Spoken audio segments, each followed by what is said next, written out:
नमस्कार दोस्तों, मेरा नाम है राहुल और आप देख रहे हैं हमारी खास वीडियो सीरीज़ कोऑर्डिनेटर फ्रेमवर्क के बारे में।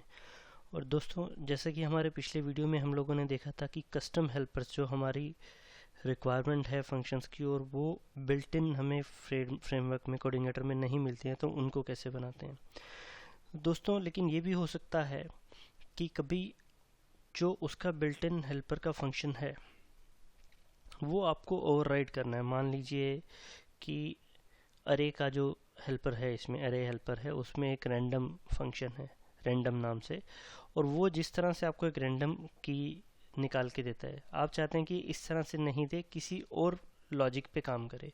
आपको उसको ओवरराइड करना है, जैसे कि हम लोग इनहेरिटेंस में अपने क्लासेस में ओवरराइड करते हैं फंक्शंस पेरेंट क्लास के। उसी तरह से अगर आपको यहाँ पे हेल्पर का फंक्शन ओवरराइड करना है या फिर किसी एग्जिस्टिंग हेल्पर में एक और फंक्शन ऐड करना है, तो वो कैसे करेंगे। कस्टम हेल्पर्स आपके यूज़ होते हैं जब आपको एक ग्रुप ऑफ कस्टम फंक्शंस बनाना है अलग से। मान लीजिए FTP के कुछ फंक्शंस हैं जो कि कोऑर्डिनेटर में अवेलेबल नहीं है, उसका आपको एक ग्रुप बनाना, तो आप एक FTP नाम का हेल्पर बना के उसमें डाल सकते हैं। लेकिन अगर आपको जो एग्जिस्टिंग है, जैसे एरे की हमने बात की, या फाइल हेल्पर है या स्ट्रिंग हेल्पर है, उसमें कोई ऐसा फंक्शन है जिसको आप ओवरराइड करना चाहते हो या फिर उसमें कोई और फंक्शन ऐड करना चाहते हो, तो वो कैसे करेंगे। तो उसको हम देखते हैं।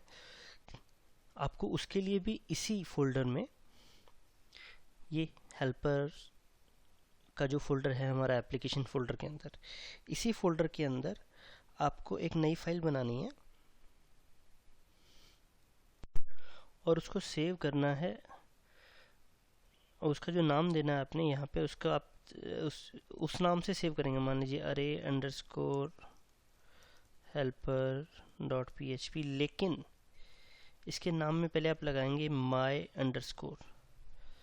आपको ये ध्यान रखना है कि जो माई है ये कैपिटल में है, MY कैपिटल में, माई अंडरस्कोर एरे, अगर एरे हेल्पर है तो एरे, अगर फाइल हेल्पर है तो file underscore helper dot PHP। बाकी सब कुछ वैसा ही रहेगा।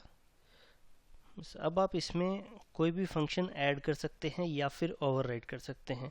ऐड करने का मतलब, जैसे हमने अपने ABC हेल्पर में बनाया था, वैसे ही मान लीजिए मैंने यहाँ पे टेस्ट फंक्शन बना दिया, इको। हम एक काम करते हैं, पहले मैं इसको डिलीट करता हूँ एक बार इस फाइल को, तो आप ज़्यादा अच्छे से समझ पाएंगे।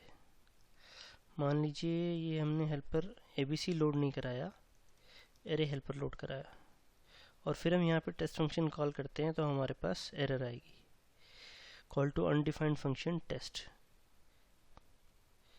है ना।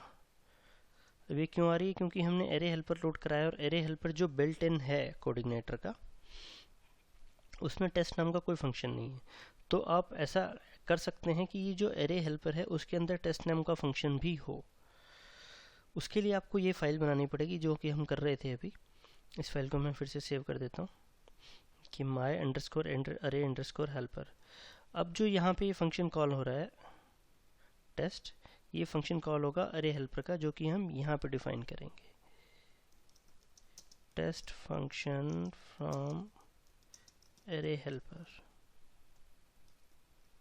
देखिए अब अगर मैं इसको रिफ्रेश करता हूँ, test function from array helper, ये वाला फंक्शन कॉल हो रहा है। यानी कि हमने इसको एक्सटेंड कर दिया। जैसे हम क्लास एक्सटेंड करते हैं तो जो पेरेंट क्लास है उसके फंक्शंस भी आप यूज़ कर पाते हैं, और आपने जो चाइल्ड क्लास में जो फंक्शंस बनाए हैं वो यूज़ कर पाते हैं।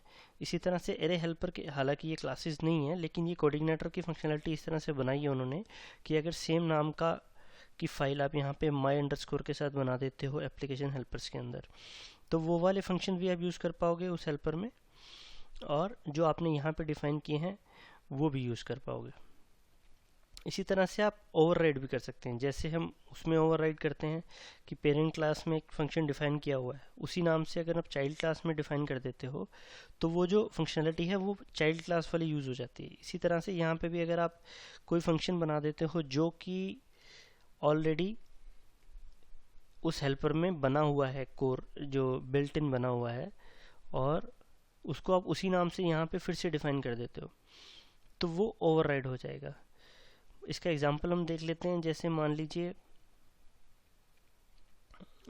जो इसका फंक्शन है एरे का, एलिमेंट फंक्शन है। देखिए पहले मैं आपको ये दिखाता हूँ कि ये फंक्शन करता क्या है।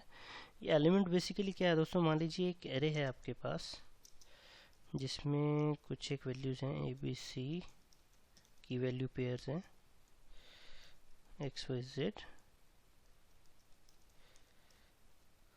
तो ये फंक्शन बेसिकली क्या करता है, ये 3 पैरामीटर्स लेता है जिसमें पहले 2 मैंडेटरी हैं और तीसरा ऑप्शनल है। पहला इसमें पैरामीटर होता है कोई भी एक की जो उसमें एग्जिस्ट करती है या नहीं करती है इस एरे में, और दूसरी होती है एरे, और तीसरी होती है डिफ़ॉल्ट वैल्यू। मान लीजिए नॉट फाउंड मैंने लिख दिया यहाँ पे। तो क्या करता है ये बेसिकली कि ABC नाम की इस एरे में सर्च करेगा कि अगर इसमें ये की है और उस पर कोई वैल्यू है, मतलब इस सेट जैसे हम करते हैं, अगर वो है तो वो वैल्यू रिटर्न कर देगा, अगर नहीं है तो जो थर्ड पैरामीटर हमने दिया है मान लीजिए नॉट फाउंड, तो वो रिटर्न कर देगा। इसका एग्जांपल मैं आपको दिखा देता हूँ। देखिए ये आ रहा है ABC, क्योंकि हमने ABC लिखा है यहाँ पे, और अगर यहाँ पे मैं कोई ऐसी की लिख दूँ जो यहाँ पे एग्जिस्ट नहीं करती, मान लीजिए DEF दे दिया मैंने, तो आएगा नॉट फाउंड, यानी कि अगर इफ़ इज सेट तो ये, नहीं तो ये। तो ये इसका फंक्शन है बेसिकली। और अगर आप चाहें कि ये इस तरह से नहीं किसी भी और तरह से काम करना चाहिए, तो आप क्या करेंगे, आप यहाँ पे ये फंक्शन बना देंगे इसी नाम से। आपने एक क्लास बनाई है, सॉरी फाइल बनाई है ऑलरेडी, my_array_helper.php के नाम से, और यहाँ पे आपने ये फंक्शन जो है एलिमेंट फिर से डिफाइन कर दिया एलिमेंट।